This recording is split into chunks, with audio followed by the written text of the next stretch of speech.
नमस्कार मंडळी.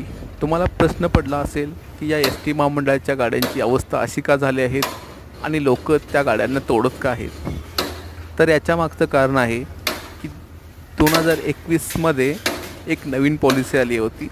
त्यानुसार ज्या गाड्यांचे 15 वर्ष पूर्ण होतात अशा गाड्यांना स्क्रॅप केलं जातं.